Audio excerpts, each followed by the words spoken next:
Selamat datang, berikut saya akan membacakan audiobook The Book of Ikigai bab kelima dan keenam. Selamat mendengarkan. Bab 5. Aliran dan kreativitas. Penyangkalan diri agak terdengar berkonotasi negatif. Ia menghadirkan pemikiran penyangkalan dan penolakan. Akan tetapi, jika Anda memahami dampak menguntungkan yang muncul dari pendekatan ini dalam konteks Ikigai, ia jelas sangat positif. Jika Anda dapat meraih kondisi psikologis flow, mengalir, yang seperti dijelaskan oleh psikolog Amerika kelahiran Hungaria, Mihaly Csikszentmihalyi, Anda akan mendapatkan manfaat terbanyak dari Ikigai, dan hal-hal semacam tugas-tugas harian bahkan akan jadi lebih menyenangkan. Anda tidak akan merasa membutuhkan pengakuan untuk hasil kerja atau upaya Anda. Anda tidak akan mencari-cari imbalan dalam bentuk apapun. Gagasan hidup dalam kondisi bahagia yang langgeng, tanpa mencari kepuasan langsung melalui pengakuan eksternal, tiba-tiba bisa Anda raih. Menurut Csikszentmihalyi, flow merupakan kondisi ketika orang begitu larut dalam satu aktivitas sehingga rasanya tidak ada hal lain yang penting. Begitulah cara Anda menemukan kesenangan dalam pekerjaan. Pekerjaan itu sendiri menjadi tujuannya, alih-alih dibanding sesuatu yang mesti dijalani sebagai cara untuk mencapai sesuatu. Saat berada dalam kondisi flow atau mengalir, Anda tidak bekerja untuk mendapatkan uang bagi penghidupan. Setidaknya, bukan itu prioritas pertama Anda. Anda bekerja karena bekerja itu sendiri memberikan kesenangan yang sangat besar. Upah hanyalah bonus. Dengan begitu, penyangkalan diri menjadi pembebasan dari beban diri dan menjadi aspek fundamental flow. Ini berhubungan dengan pilar kedua Ikigai, yakni membebaskan diri sendiri. Secara alamiah, sebagai sebuah entitas biologis, Anda akan mengkhawatirkan kesejahteraan Anda sendiri, kepuasan dari keinginan-keinginan Anda. Hal itu wajar. Akan tetapi, untuk mencapai kondisi mengalir ini, Anda harus melepaskan ego Anda. Toh bukan ego yang penting. Akumulasi suasana-suasana tak terbatas dari elemen yang terlibat dalam pekerjaanlah yang penting. Anda bukanlah tuannya. Pekerjaanlah tuannya. Dan dalam kondisi mengalir, Anda dapat mengidentifikasi diri Anda sendiri dengan pekerjaan Anda dengan cara yang menggembirakan dan saling menguntungkan. Upaya pencapaian tujuan pribadi adalah hal yang biasa di Jepang. Hidup adalah tentang kepaduan, dan alangkah baiknya jika kita mempunyai petunjuk arahnya, sebuah gambaran target hidup. Meskipun kita hanya memiliki hal kecil untuk menyokong ikigai kita, memang kepaduan dan target hiduplah yang pada dasarnya membuat serpihan kecil ikigai bersinar. Bagi mereka yang menghargai porselen antik di Jepang, terkadang dikatakan bahwa kreasi bawah sadar menghasilkan mahakarya terbaik. Dipercaya bahwa pada masa modern, para seniman telah menjadi terlalu sadar akan individualitas mereka. Pada masa lampau, para seniman tidak membuat produk mereka untuk mengklaim hak mereka sebagai pencipta. Mereka hanyalah melakukan pekerjaan mereka, mengharapkan tidak lebih daripada orang-orang akan menemukan peralatan itu berguna dalam kehidupan keseharian mereka. Porselen yang bertahan dari zaman kuno menampilkan kemurnian dan kejujuran yang saat ini tidak ditemukan lagi, menurut para penikmat seni. Ada ungkapan keindahan anonim pada barang-barang itu. Berada dalam kondisi flow, terbebas dari beban diri sendiri. Akan terlihat pada kualitas hasil kerja. Keindahan mangkok bintang begitu luar biasa, terutama karena barang itu merupakan produk dari upaya bawah sadar. Kita bisa beranggapan bahwa alasan upaya modern untuk mereproduksi mangkok bintang gagal menciptakan ulang keindahan syahdu benda-benda antik itu adalah karena perbuatan sadar dari keinginan untuk menciptakan sesuatu yang indah dan unik. Kita barangkali secara intuitif mengetahui kebenaran pandangan ini. Di sebuah dunia yang terobsesi dengan selfie, self-help, dan self-promotion, prinsip ini terasa semakin nyata adanya. Saya ulangi, di sebuah dunia yang terobsesi dengan selfie, swafoto, self-help, swabantu, dan self-promotion, promosi diri, prinsip ini terasa semakin nyata adanya. Anime bangsa Jepang kini telah mendunia. Akan tetapi, sudah menjadi pengetahuan umum juga bahwa para animator tidak mendapatkan bayaran yang layak dibandingkan dengan pekerjaan-pekerjaan yang lebih praktis seperti perbankan dan perdagangan. Upah animator rata-rata amat kecil. Meskipun demikian, bekerja sebagai seorang animator tetap menjadi pekerjaan impian kebanyakan anak muda. Memahami bahwa mereka tidak akan jadi kaya raya, generasi demi generasi calon animator tetap berbondong-bondong memasuki studio. Menciptakan anime merupakan pekerjaan yang sulit. Bagi Hayao Miyazaki, master hebat animasi Jepang yang dikenal atas karya-karya seperti Spirited Away dan My Neighbor Totoro, membuat film menuntut kerja keras dengan jam kerja yang panjang.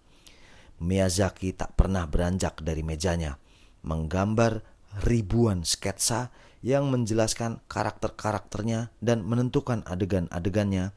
Semua itu kemudian digarap dan dihaluskan oleh para animator studio Ghibli, perusahaan yang dia ikut dirikan. Saya pernah mendapat kegembiraan besar dari mewawancara Hayao Miyazaki di studio Ghibli. Dia telah menerima begitu banyak penghargaan, tetapi menilai dari komentarnya, penghargaan sesungguhnya pada karyanya datang dari tindakan menciptakan anime itu sendiri. Hayao Miyazaki membuat anime dalam kondisi mengalir atau flow, dan hal itu terlihat. Kita merasa kualitas kebahagiaan memancar dari pekerjaannya. Anak kecil adalah konsumen kejujuran mutlak. Kita tidak bisa memaksakan sesuatu pada seorang anak, betapapun kita menganggapnya sangat edukatif. Karena itulah, fakta bahwa seorang anak ketika ditunjukkan hasil karya anime studio Ghibli secara sukarela terus menonton, bahkan menagih lagi, merupakan kesaksian besar terhadap kualitas film-film yang dibuat oleh Hayao Miyazaki. Teori saya adalah bahwa pria ini memahami psikologi seorang anak. Barangkali karena dia memiliki jiwa kanak-kanak sendiri. Berada dalam aliran flow adalah tentang menghargai keberadaan jiwa raga di tempat dan waktu sekarang. Seorang anak mengetahui nilai berada pada momen sekarang. Sebenarnya, seorang anak tidak memiliki gagasan pasti tentang masa lalu atau masa depan. Kebahagiaannya terletak pada waktu sekarang. Begitu pula dengan Miyazaki. Miyazaki memberitahukan sebuah kisah yang meninggalkan jejak kuat dan bertahan pada diri saya. Pernah dia berkata, seorang anak usia 5 tahun datang mengunjungi studio Ghibli. Setelah anak itu bermain selama beberapa waktu di studio, Miyazaki mengajak anak itu dan orang tuanya ke studio terdekat. Pada waktu itu, Miyazaki memiliki mobil dengan kap konvertibel. Anak ini senang berkendara dengan kap diturunkan. Pikir Miyazaki. Anak ini senang berkendara dengan kap diturunkan, pikir Miyazaki. Akan tetapi, ketika dia sedang berusaha menurun kap mobilnya, gerimis mulai turun. Barangkali, lain waktu saja. Miyazaki menimbang dan berkendara ke studio dengan kap tetap menutup. Beberapa saat kemudian, ujar Miyazaki, dia mulai memiliki rasa penyesalan. Dia menyadari bahwa seorang anak, satu hari itu adalah segalanya, dan hari itu tidak akan kembali. Seorang anak tumbuh begitu cepat. Jikapun anak itu kembali setahun kemudian dan diajak berkendara dengan kap terbuka, hal itu tidak akan sama lagi. Dengan kata lain, momen berharga itu telah hilang untuk selamanya, dan itu disebabkan oleh kelalaiannya. Kata-kata Miyazaki begitu tulus, dan saya sangat tersentuh. Jika diperlukan sebuah bukti atau kemampuan Miyazaki untuk menempatkan diri dalam posisi seorang anak dan menciptakan mahakarya demi mahakarya anime yang mampu memukau mereka, maka itulah buktinya. Miyazaki menjaga jiwa kanak-kanaknya tetap hidup. Ciri terpenting dari keberadaan seorang anak adalah menjalani hidup di masa sekarang, di tempat dan waktu sekarang. Sikap yang demikian penting bagi kehidupan kreatif. Bisa dibilang, Walt Disney adalah seorang pahlawan lain yang mempertunjukkan kemampuan menghadirkan diri di tempat dan waktu sekarang. Dia tentu juga telah menciptakan animasi dalam keadaan mengalir atau flow, bila menilai dari kualitas warisan yang ditinggalkannya. Meski kesuksesan besar yang diraihnya, 59 nominasi Oscar dan 21 Oscar, dia tidak akan mungkin pernah meraih prestasi setinggi itu tanpa keinginan menenggelamkan diri dalam pekerjaan animasi yang sangat rumit dan menghabiskan banyak waktu itu. Suatu waktu, seseorang pernah berkata pada Disney bahwa dirinya cukup populer untuk menjadi presiden. Untuk apa dirinya ingin jadi presiden? Walt menanggapi, sementara dia sudah menjadi raja Disneyland. Pada masa sekarang, kebanyakan orang tua dan muda merasakan flow saat menyaksikan sebuah animasi Disney atau menikmati sebuah wahana bermain Disneyland. Barangkali warisan terhebat Walt Disney adalah membuat pengalaman mengalir itu jadi berwujud dan langgeng, sehingga dia dapat dirasakan oleh jutaan orang-orang biasa yang jika tidak demikian akan kehilangan daya magis masa kanak-kanak untuk selama-lamanya. Dalam konteks aliran atau hubungan antara pekerjaan dan diri sendiri, sikap bangsa Jepang barangkali unik. Setidaknya, bila dibandingkan dengan konsep standar di Barat, orang-orang semacam Disney adalah sebuah pengecualian, karena tidak seperti dalam tradisi Kristen yang memandang kerja keras sebagai kejahatan yang diperlukan, dalam kurung secara metafora sebagai akibat dari pengusiran Adam dan Eve dari Taman Eden karena dosa asal mereka. Bangsa Jepang merangkul pekerjaan sebagai sesuatu yang bernilai positif. Sikap menghadapi pensiun berbeda di Jepang. Di sana, para pekerja kantoran berharap untuk tetap melakukan pekerjaan bahkan setelah mereka menginjak usia pensiun yang ditetapkan oleh perusahaan mereka, dan bukan karena mereka bingung jika tak ada yang dikerjakan. Meskipun kondisi kerja Jepang mungkin masih jauh dari sempurna, banyak orang yang senang bekerja dibanding pensiun. Berada dalam kondisi flow atau mengalir menjadikan pekerjaan itu berkelanjutan dan menyenangkan. Sudah diketahui bahwa Hayao Miyazaki telah mengumumkan rencana pensiunnya di masa lalu, tetapi malah meneruskan kerjanya untuk sebuah animasi film panjang yang melibatkan banyak tenaga di kemudian hari. Pengumuman pensiun terbarunya datang setelah penyelesaian The Wind Rise pada 2013. Memicu banyak orang beranggapan bahwa karya itu akan menjadi karya terakhir sang sutradara hebat sebelum masa pensiunnya. Akan tetapi, pada waktu penulisan, rumor terdengar bahwa Hayao Miyazaki tengah kembali bekerja menggarap proyek film anime. Kelihatannya, Miyazaki memang tidak dapat dipisahkan dari tempat kerjanya. Csikszentmihalyi mengaku bahwa satu sumber inspirasi bagi penelitiannya mengenai kondisi mengalir berasal ketika dia mengamati seorang teman pelukisnya sedang mengerjakan karya seninya selama berjam-jam tanpa prospek menjual hasil karyanya itu atau mendapatkan imbalan finansial darinya. Kondisi pikiran seperti itu atau etika kerja ketika Anda sekedar menenggelamkan diri Anda sendiri pada kesenangan menghadirkan diri di tempat dan waktu sekarang tanpa meminta imbalan langsung atau pengakuan, merupakan bagian integral dari konsep Ikigai bangsa Jepang. Mari kita lihat usaha pembuatan whisky bangsa Jepang. Anda akan lihat bahwa produksi whisky di Jepang merupakan contoh mengejutkan dari sikap yang teramat positif terhadap kerja. Itulah bekerja dengan cinta, disertai dengan penyangkalan diri. Dia juga memiliki hubungan kuat dengan kondisi mengalir.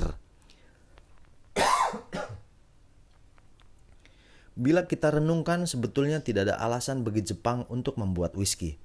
Negara itu tidak menanam jewawut. Ia tidak memiliki tanah gambut. Meski demikian, selama puluhan tahun, bangsa Jepang telah mendedikasikan diri pada tugas menciptakan whisky yang bagus. Dan kini, mereka menghasilkan spiritus yang mendapat penghargaan dan diakui di dunia. Beberapa pakar whisky bahkan memperhitungkan whisky Jepang sebagai salah satu dari 5 whisky utama dunia bersama dengan Scotch, Irish, Bourbon, dan Canadian. Lihatlah Ichiro Akuto yang mengoperasikan usaha kecil-kecilan dengan hanya 2 gentong kecil di perbukitan Chichibu. Keluarga Akuto telah menghasilkan sake, minuman alkohol tradisional Jepang sejak 1625. Baru pada 2004, Ichiro Akuto memutuskan untuk mulai membuat whisky dengan tempat penyulingan baru diselesaikan pada 2007. Peluncuran single malt Chichibu yang pertama pada 2011, meski baru-baru ini saja memasuki persaingan pasar whisky Akuto sudah dipandang tinggi oleh pasar dunia dan menerima sambutan yang hangat. Seri Playing Card memuat 54 whisky single malt, masing-masing dengan label khusus yang menampilkan kartu bermain, dan diterbitkan selama periode bertahun-tahun.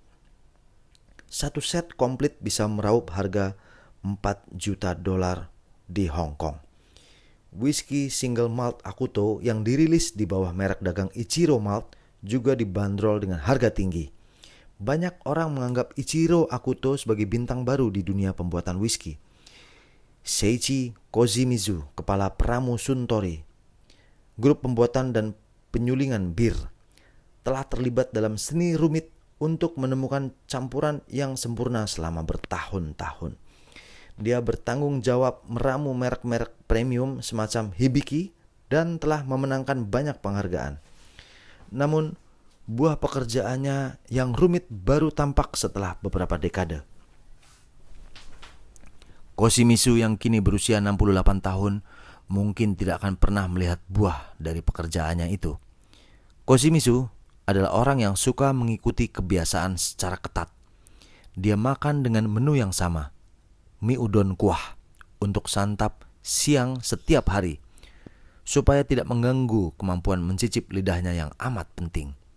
Senjata utamanya adalah keandalan yang teguh, tidak bergeser seperti gentong-gentong yang bergeming di gudang penyimpanan untuk mematangkan whisky. Dia pernah memberitahu saya sebuah filosofi menarik tentang pencampuran whisky. Tidak mungkin, ucapnya, untuk meramalkan bagaimana whisky dalam gentong tertentu akan berevolusi selama bertahun-tahun. Meskipun Anda menaruh whisky yang sama dalam tong kayu ek yang sama, ia akan matang menjadi berbagai rasa berbeda setelah bertahun-tahun tersimpan. Menurutnya, bisa saja sifat suatu whisky yang dimatangkan di dalam tong tertentu terlalu kuat untuk dinikmati sendiri. Akan tetapi, begitu dicampur dengan whisky yang lain, sifat kuat itu akan diencerkan dan dapat memunculkan hasil yang ternyata memuaskan bagi campuran whisky itu.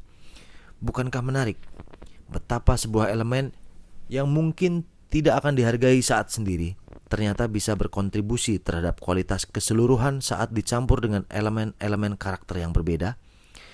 Itu sama seperti esensi kehidupan itu sendiri. Interaksi yang kompleks antara berbagai elemen dalam sistem organik menjadikan hidup begitu mantap dan lestari. Ketertarikan bangsa Jepang terhadap whisky terjadi belum begitu lama. Tetapi pada saat ini, kita melihat proses yang sama sedang terjadi, dengan banyak produsen kecil berupaya untuk menciptakan whisky standar dunia. Terdapat sebuah tema sama pada pembuatan whisky dan anggur. Pentingnya bekerja dengan sabar selama bertahun-tahun tanpa ekspektasi akan diterimanya imbalan langsung atau pengakuan. Barangkali memang itulah kepandaian bangsa Jepang dengan bantuan dari rasa ikigai yang mantap. Berada dalam situasi mengalir itu penting untuk menjadikan pekerjaan Anda menyenangkan. Tetapi pada waktu bersamaan, perhatian pada detail harus ada demi memperbaiki kualitas pekerjaan yang dilakukan. Tenggelam di dalam dan mengambil kesenangan dari tempat dan waktu sekarang, present moment, dan memperhatikan detail terkecil selagi melakukannya merupakan inti dari penguasaan upacara teh. Sungguh menakjubkan bahwa Senno Rikyu, penemu upacara teh yang hidup pada abad ke-16, menemukan konsep ini pada era Sengoku, ketika para pendekar samurai saling bertarung dalam pertempuran demi pertempuran tak berkesudahan, dan pada masa dengan kondisi hidup yang kiranya sangat sulit.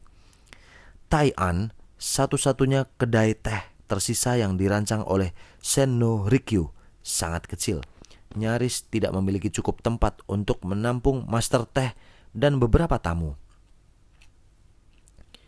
Kedai teh itu secara sengaja dirancang ringkas supaya para pendekar samurai yang merupakan tamu-tamu utama di upacara teh itu bisa menikmati perbincangan secara intim. Para samurai itu harus meninggalkan pedang mereka di pintu masuk, mengingat secara sengaja tidak disediakan ruangan bagi senjata mereka. Mereka bahkan harus memelintir tubuh mereka dan menunduk rendah untuk masuk. Konsep bangsa Jepang Ichigo Ichi secara harfiah berarti satu waktu, satu pertemuan. Berasal dari tradisi upacara teh. Rikyu kemungkinan besar merupakan penciptaan gagasan penting ini. Ichigo Ichi adalah apresiasi bagi karakter fana dari pertemuan apapun dengan orang-orang, benda-benda, atau peristiwa dalam hidup. Lagi pula kehidupan itu syarat dengan kejadian yang hanya berlangsung satu kali. Kesadaran akan satu pertemuan dan kesenangan hidup memberikan fondasi bagi perwujudan bangsa Jepang akan ikigai dan kunci bagi filosofi hidup bangsa Jepang. Begitu Anda memperhatikan detail kecil dalam hidup, tidak akan ada yang terulang. Setiap peluang itu istimewa. Itu sebabnya bangsa Jepang memperlakukan detail terkecil dari ritual apapun seakan-akan itu masalah hidup dan mati.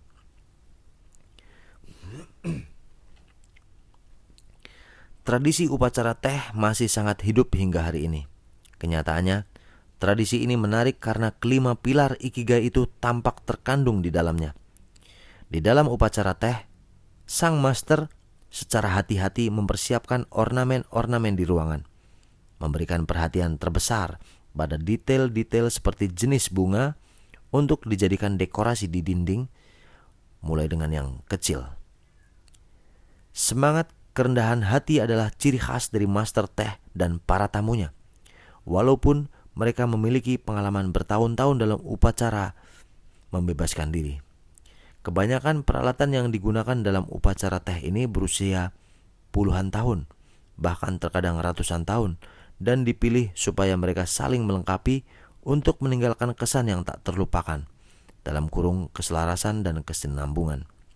Meski persiapan yang begitu teliti, target terpenting dari sebuah upacara teh adalah untuk merasa rileks, untuk mengambil kesenangan dari detail indriawi di dalam ruang teh, dalam kurung kesenangan dari hal-hal kecil, dan untuk berada dalam kondisi kesadaran ketika kita meresapi inti semesta dari ruang teh itu ke dalam pikiran kita, dalam kurung menghadirkan diri di tempat dan waktu sekarang. Itu semua menggemakan apa yang telah kita temukan tentang konsep kuno Jepang, yaitu wa pada bab 2. Wa merupakan kunci untuk memahami cara orang-orang dapat mempromosikan rasa ikigai mereka sendiri sambil menjalankan keselarasan hidup bersama orang lain. Sebagaimana yang disebutkan sebelumnya, Undang-Undang 17 pasal yang ditulis oleh Pangeran Shotoku pada 604 menyatakan dengan terkenal bahwa wa itu harus dihargai. Semenjak itu, wa telah menjadi salah satu ciri utama kebudayaan bangsa Jepang dan salah satu bahan utama ikigai. Pangeran Shotoku biasa dianggap sebagai salah seorang pelopor ikigai dalam konteks ini. Hidup selaras dengan orang lain dan lingkungan merupakan elemen penting ikigai. Sebuah eksperimen yang dipublikasikan oleh para peneliti di Institut Teknologi Massachusetts mengemukakan bahwa kepekaan sosial merupakan faktor penentu dalam performa sebuah kelompok. Setiap ikigai seseorang saat diterapkan selaras dengan orang lain menghasilkan kreativitas dalam pertukaran gagasan secara bebas. Dengan menghargai dan menghormati karakteristik orang-orang di sekitar Anda akan menyadari sebuah segitiga emas antara ikigai, aliran, dan kreativitas. Saat Anda berada dalam kondisi mengalir, selaras dengan elemen berbeda di dalam dan di luar diri Anda, maka Anda memiliki kapasitas kognitif untuk menaruh perhatian pada berbagai nuansa halus yang mendatangi Anda. Ketika Anda terganggu secara emosional atau sangat bias, Anda kehilangan kesiagaan yang diperlukan untuk menghargai detail-detail yang sangat penting dari hal-hal yang dapat mempengaruhi keseimbangan antara hidup dan pekerjaan. Anda dapat mengejar kualitas terbaik hanya jika Anda berada dalam kondisi mengalir. Sebuah fakta yang sangat diketahui oleh Akuto dan Koshimizu.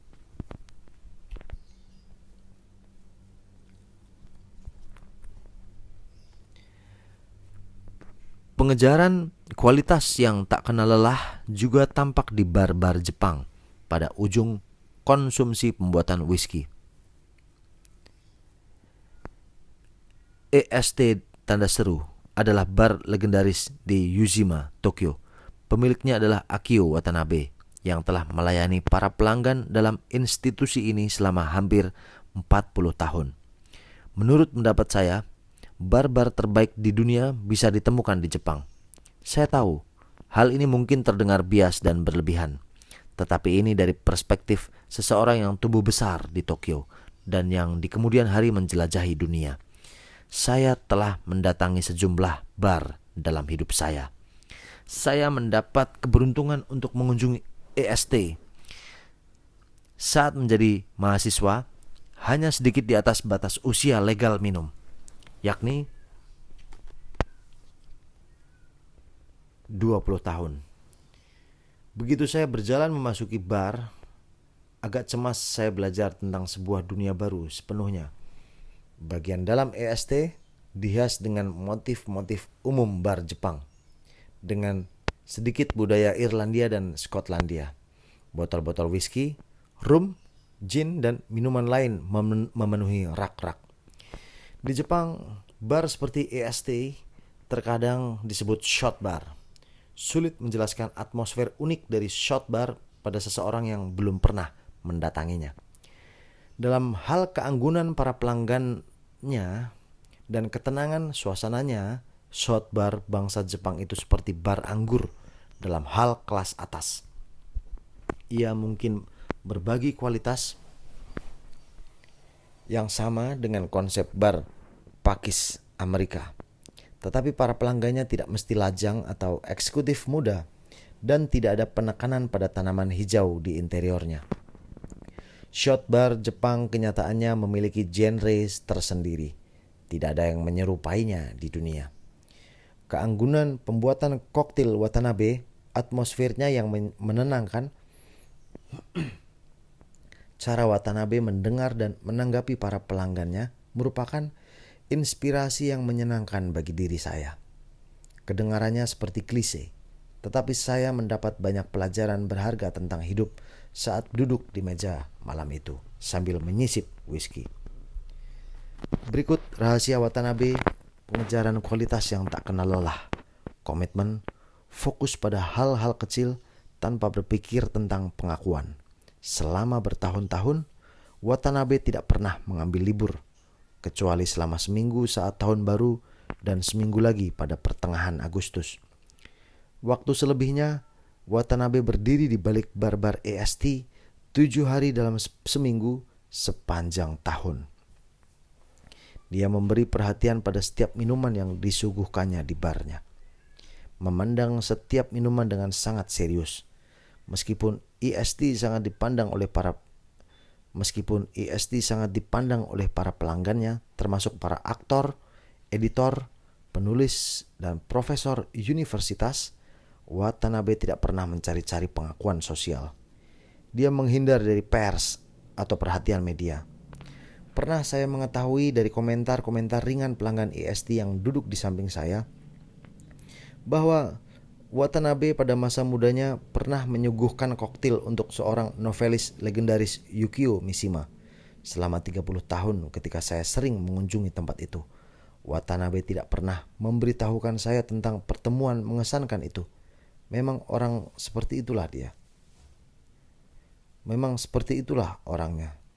Berikut satu contoh terakhir yang mengesankan tentang orang-orang yang berbuat sesuatu tanpa mengharapkan pengakuan apapun. Keluarga kerajaan Jepang secara sejarah memiliki tradisi budaya yang kuat. Sains dan seni telah dipandang sebagai bagian penting dari pengayoman kerajaan. musik adalah pusatnya. Para musisi yang melayani keluarga kerajaan memiliki peran-peran tertentu dalam penentuan musik khusus bagi ratusan upacara dan ritual yang diadakan di istana kerajaan setiap tahun. Bentuk tradisi dari musik dan tarian istana kuno ini disebut gagaku. Gagaku telah dimainkan di istana selama lebih dari 1000 tahun. Saya pernah berbincang dengan Hideki Togi, seorang musisi istana dalam tradisi gagaku yang terkenal. Togi berasal dari keluarga Togi yang terlibat dalam gagaku sejak periode Nara tahun 710 sampai tahun 794, yakni selama lebih dari 1300 tahun. Togi memberitahukan bahwa para musisi istana bermain pada banyak kesempatan, seperti perayaan 1200 tahun kaisar tertentu. Saat saya bertanya siapa yang akan mendengarkan musik seperti itu, dia malah menjawab, tidak seorang pun. Dia meneruskan, kami memainkan alat musik, bernyanyi, dan menari meskipun tidak ada penonton yang hadir di tengah keagungan istana kerajaan. Kami memainkan musik hingga larut malam. Terkadang kami merasa seakan arwah para kaisar yang telah mati turun dari langit, tinggal bersama kami sejenak, menikmati musik itu, lalu kembali pulang. Togi menyatakan, semua ini seakan-akan tidak ada yang aneh dengan perkataannya. Tampaknya, bagi para musisi dari tradisi gagaku ini, bermain tanpa disaksikan penonton sudah menjadi hal lumrah. Penuturan Togi itu merupakan deskripsi yang sangat menyentuh dan memilukan tentang kondisi mengalir, flow, menghadirkan diri di tempat dan waktu sekarang. Begitu Anda mencapai kondisi konsentrasi yang membahagiakan, seorang penonton tidak diperlukan. Anda menikmati keberadaan di tempat sekarang dan pada waktu sekarang dan sekedar melanjutkan.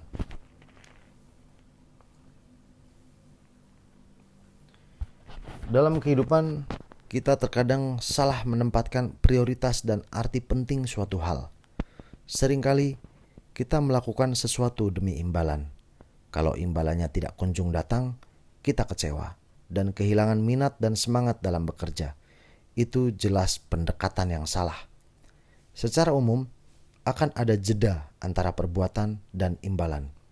Bahkan, kalaupun Anda menyelesaikan pekerjaan yang baik, imbalan tidak selalu langsung diterima. Penerimaan dan pengakuan terjadi dengan cara yang tak tentu, bergantung pada banyak parameter yang tidak dapat kita kontrol atau kendalikan. Jika Anda dapat menjadikan proses mengerahkan upaya itu sebagai sumber utama kebahagiaan, maka telah berhasil dalam tantangan terpenting hidup Anda. Jadi buatlah musik, meski tidak ada seorang pun yang mendengar. Lukislah sebuah gambar, meski tidak ada seorang pun yang melihat. Tuliskan sebuah cerita singkat yang tidak akan dibaca oleh manusia. Kesenangan batin dan kepuasan akan lebih dari cukup untuk menyemangati terus hidup Anda. Kalau Anda telah berhasil melakukannya, itu berarti Anda telah menjadikan diri Anda master, menghadirkan diri di tempat dan waktu sekarang. Selanjutnya adalah bab ke-6, akan saya bacakan. Ya, mari kita mulai. Bab ke-6, Ikigai dan Kelestarian. Pada dasarnya, gagasan Ikigai bangsa Jepang selalu diliputi pengekangan dan pengendalian diri. Ketika keselarasan dengan orang-orang lain dipandang teramat penting. Di sebuah dunia tempat ketimpangan ekonomi telah mengarah pada kerusuhan sosial yang meluas, Jepang secara tradisi tetap bertahan sebagai negara dengan sarana-sarana yang sederhana, meski kesuksesan ekonominya di masa lalu. Selama waktu yang lama, mayoritas rakyat Jepang memandang diri mereka sendiri berasal dari kelas pekerja. Pada tahun-tahun terakhir, dengan pertumbuhan ekonomi yang melambat dan populasi yang menua, muncul kesadaran yang semakin besar bahwa kesenjangan ekonomi makin meningkat dan sejumlah indikator konsisten dengan persepsi itu. Akan tetapi, pembelanjaan yang berlebihan oleh orang-orang kaya atau pertunjukan eksibisionisme oleh orang tersohor relatif jarang di Jepang, setidaknya dalam persepsi. Jepang hanya memiliki budaya selebritas yang lemah. Tidak ada Justin Bieber atau Paris Hilton di sana. Meskipun Jepang juga memiliki sejumlah selebritas dalam skala kecil. Membatasi keinginan dan ambisi-ambisi individu bisa memiliki efek samping yang negatif.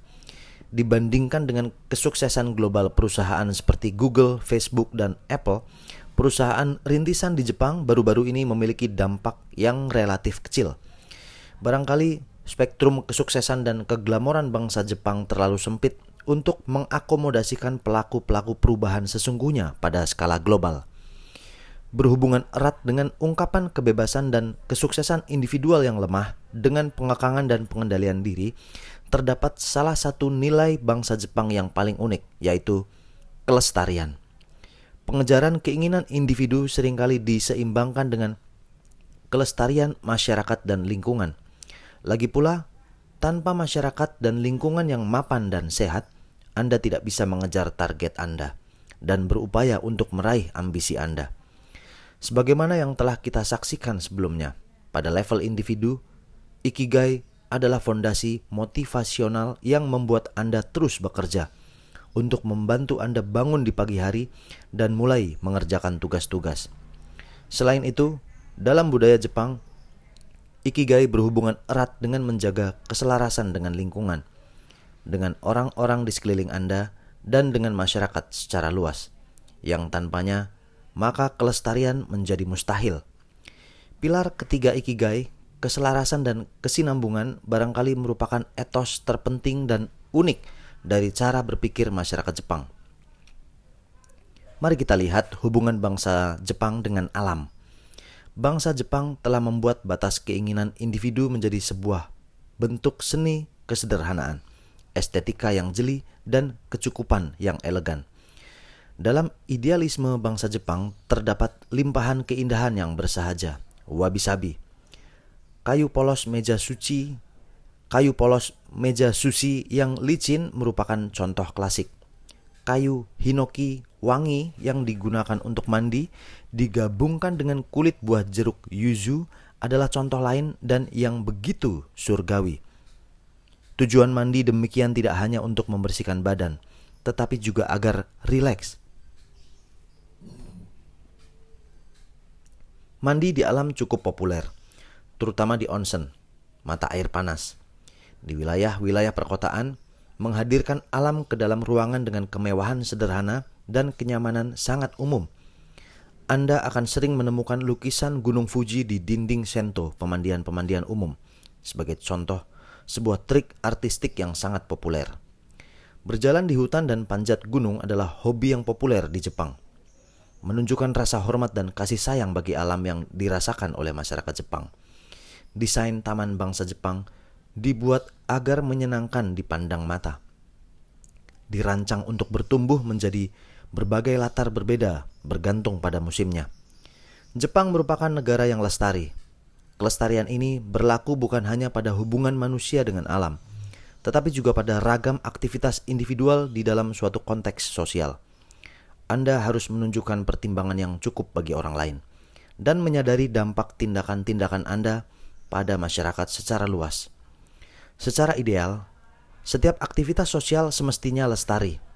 Semangat bangsa Jepang adalah mengejar sesuatu dengan cara yang tenang, tetapi langgeng, alih-alih dengan gaya flamboyan, mencari kepuasan yang berumur pendek dari kebutuhan sesaat. Sebagai konsekuensinya, saat sesuatu diawali dengan sungguh-sungguh di Jepang, kemungkinan besar ia akan terpelihara untuk waktu yang sangat lama. Kekaisaran Jepang adalah monarki turun-temurun tertua di dunia. Kaisar Akihito saat ini yang mulai naik tahta pada 7 Januari 1989 adalah garis turunan ke-125. Banyak institusi budaya yang telah diturunkan selama berabad-abad. Dalam kurung drama musikal klasik bangsa Jepang, kabuki dalam kurung drama tari klasik bangsa Jepang, dan berbagai bentuk seni pertunjukan lain telah dipraktikkan selama bergenerasi-generasi. Namun, terdapat banyak marga tua lain di Jepang yang meneruskan obor untuk berbagai aspek tradisi budaya dan ekonomi yang berbeda. Kata usaha keluarga mempunyai arti sejarah yang penting di Jepang. banyak keluarga yang dikenal terlibat dalam bidang aktivitas budaya dan ekonomi tertentu yang merentang hingga beberapa abad. Keluarga Ikenobo di Kyoto mendedikasikan diri pada seni ikebana, merangkai bunga, sejak setidaknya tahun 1462, menurut dokumen sejarah. Keluarga Sen juga tinggal di Kyoto, melestarikan budaya upacara teh selama lebih dari 400 tahun semenjak kematian sang perintis Sen no Rikyu pada 1591. Ada 3 keluarga Sen dengan ratusan ribu pengikut yang mempraktikkan upacara teh di sepenjuru Jepang dan luar negeri. Toraya, pembuatan manisan tradisional Jepang yang dijalankan oleh keluarga Kurokawa, telah menjalankan usaha selama hampir 500 tahun. Kongo Gumi didirikan pada 578 oleh 3 orang tukang kayu, berspesialisasi dalam konstruksi dan pemeliharaan kuil-kuil, dan merupakan perusahaan tertua di dunia yang hingga kini beroperasi, dengan keluarga Kongo masih memegang kendali.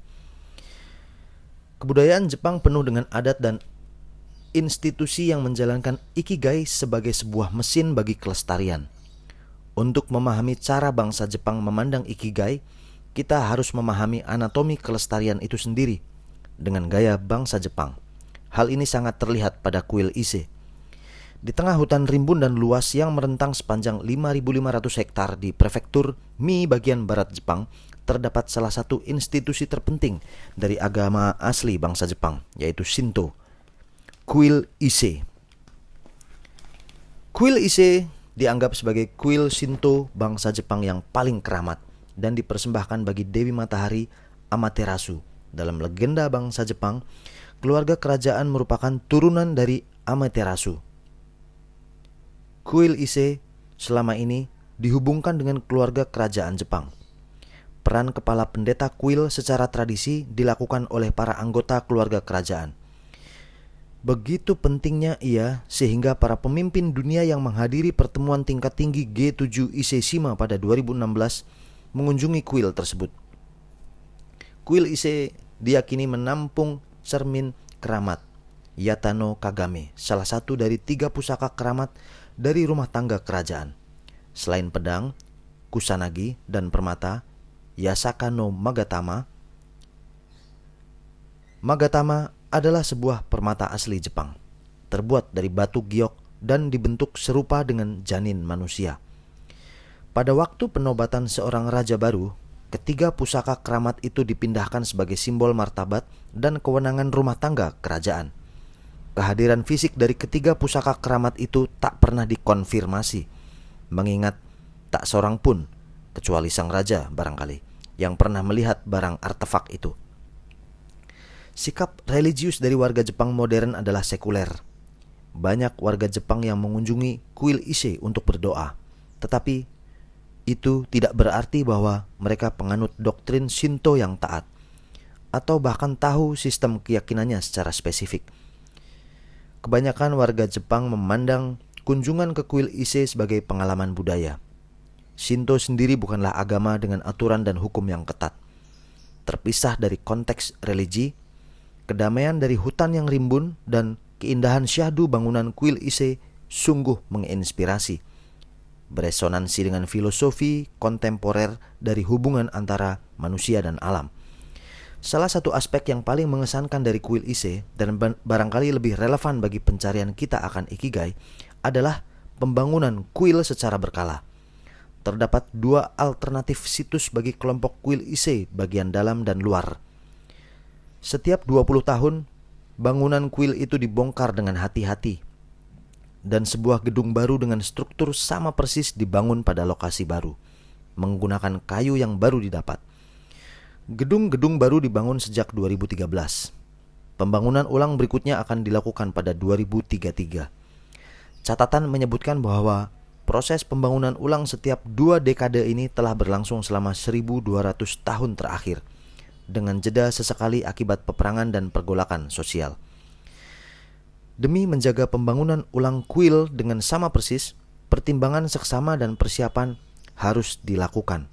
Sebagai contoh, pohon hinoki, pohon cemara Jepang, harus ditanam selama beberapa tahun sebelumnya untuk menghasilkan balok kayu di bangunan kuil. Untuk tujuan itu, kuil Ise memiliki cadangan pepohonan hinoki di penjuru negeri. Sebagian balok kayu yang digunakan untuk kuil Ise harus memiliki ukuran tertentu. Fungsi yang hanya dapat dipenuhi oleh pohon-pohon hinoki berumur lebih dari 200 tahun. Ada teknik pertukangan khusus yang digunakan untuk kuil Ise. Sebagai contoh, bangunan-bangunan kuil dibangun tanpa menggunakan satu paku pun.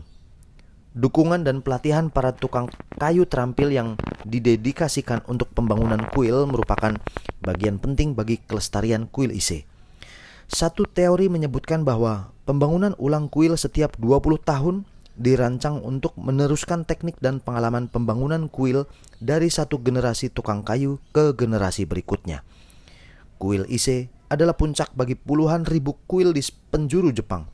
Meskipun lebih kecil ukurannya dan sederhana dalam tampilannya, kuil-kuil lokal ini dihormati dan dipelihara oleh orang di sekitarnya. Pada masa kini, sekitar 100 pendeta Shinto dan 500 staf umum mendukung operasi kuil Ise. Ditambah lagi, ada orang yang mendukung kuil secara tidak langsung. Misalnya, para tukang kayu, perajin, pedagang, dan pemelihara hutan.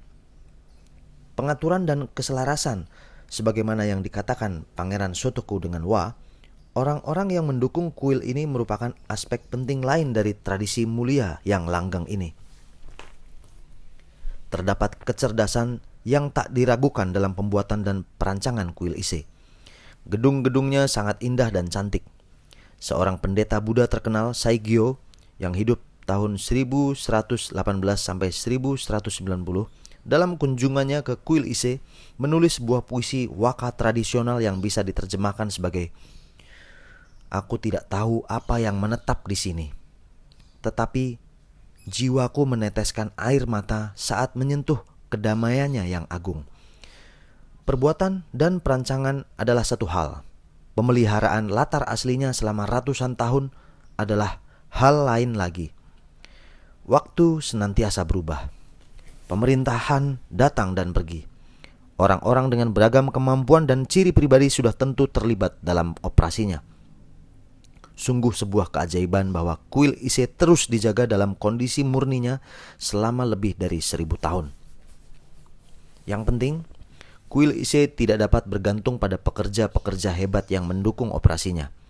Memang, pekerja kuil memiliki reputasi hebat bagi keandalan dan kecerdasan.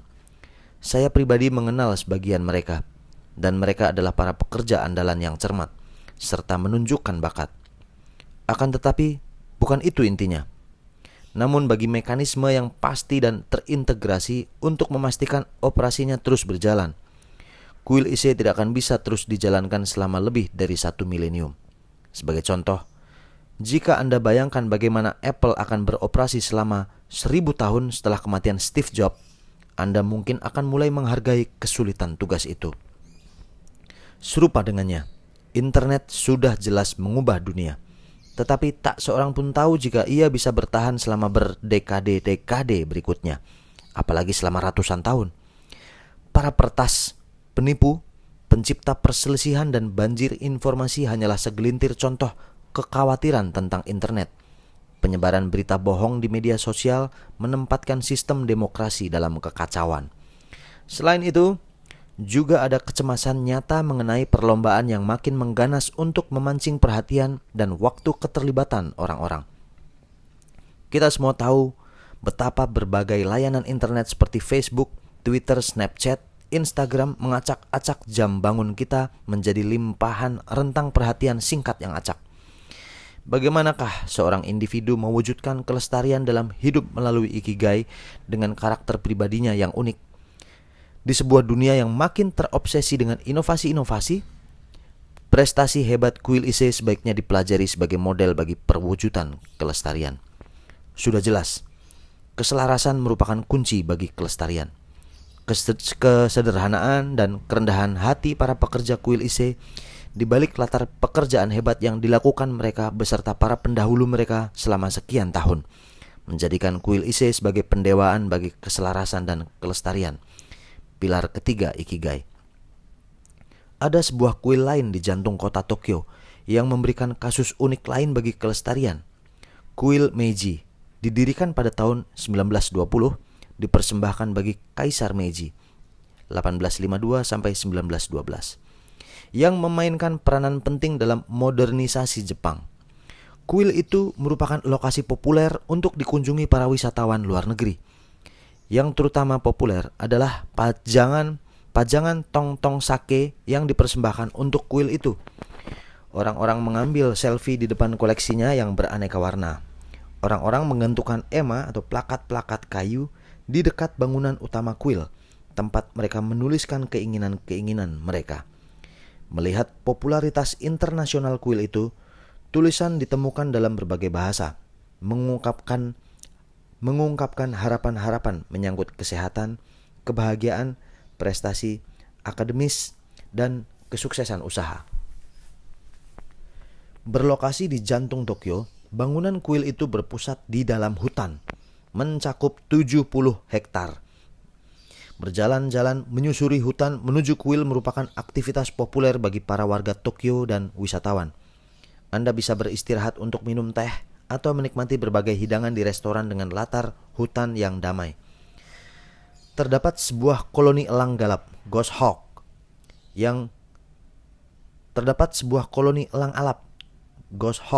yang bersarang di tanah kuil Meiji, melambangkan kekayaan hutan luas ini di pusat Tokyo. Terdapat banyak spesies langka ditemukan di hutan kuil Meiji.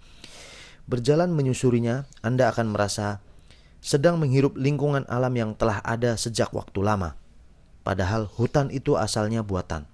Dibuat, direncanakan, lalu dieksekusi oleh para ahli botani, khususnya Seiroku Honda, Takanori Hongo, dan Keiji Uehara.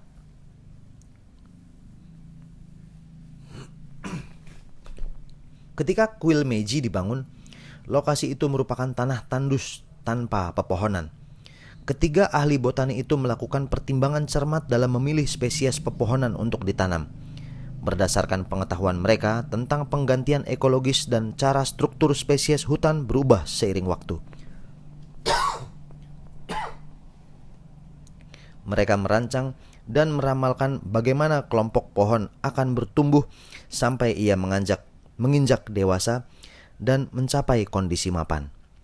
Menanggapi pengumuman rencana itu, 120.000 pohon dari 365 spesies disumbangkan oleh orang-orang dari sepenjuru Jepang untuk memperingati dan memberi penghormatan kepada mendiang kaisar dan menandai akhir sebuah era.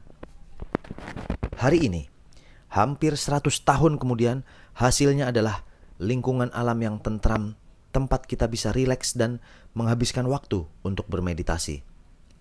Yang dilakukan Honda, Hongo, Uehara, dan lainnya terhadap pembangunan hutan kuil Meiji jelas merupakan karya dengan kecerdasan hebat.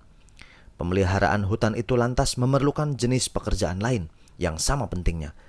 Karena hutan kuil Meiji dianggap sebagai area keramat, orang-orang tidak diperbolehkan untuk mengembara ke sana kemari, kecuali di jalur-jalur tertentu.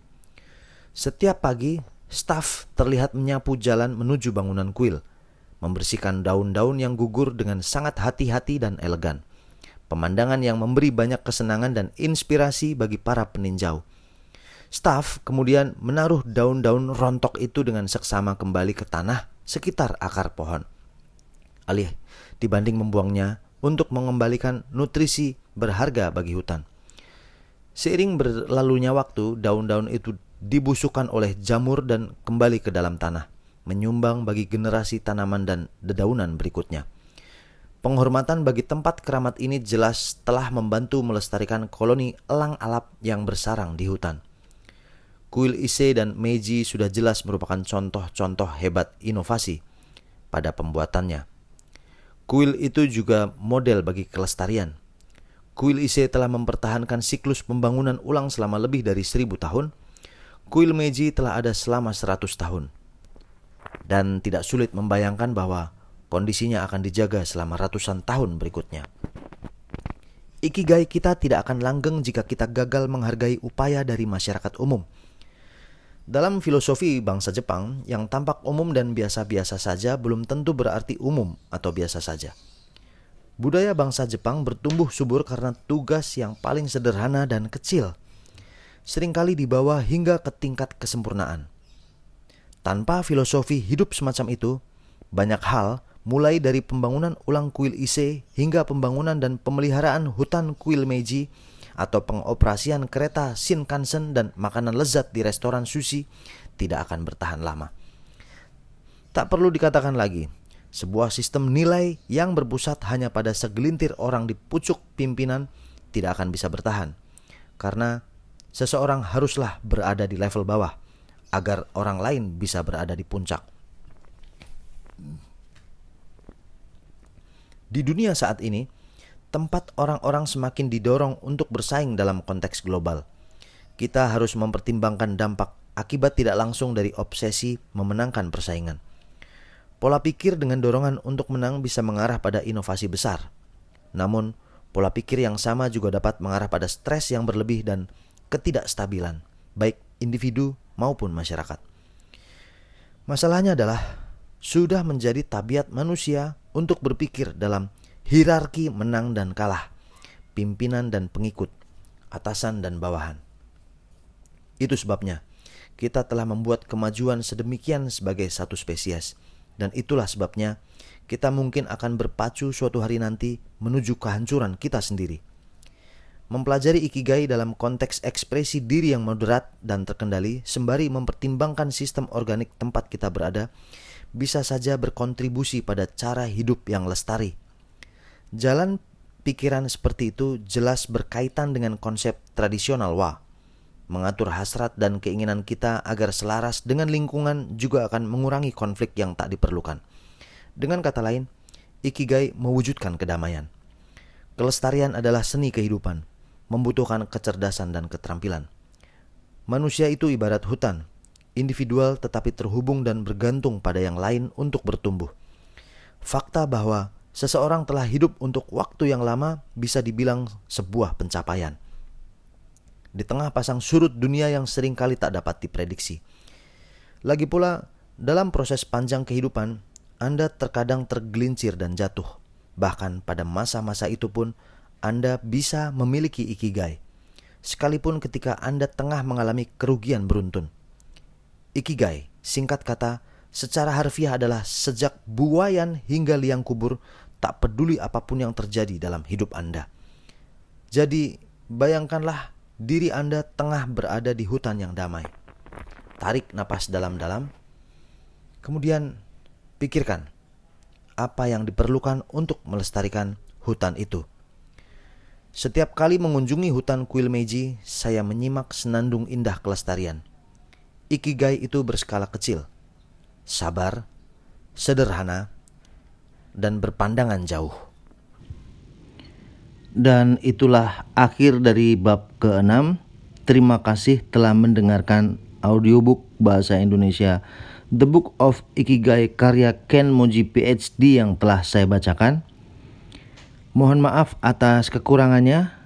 Sambungan dari bab ini akan berlanjut di video berikutnya. Terima kasih sekali lagi dan sampai bertemu.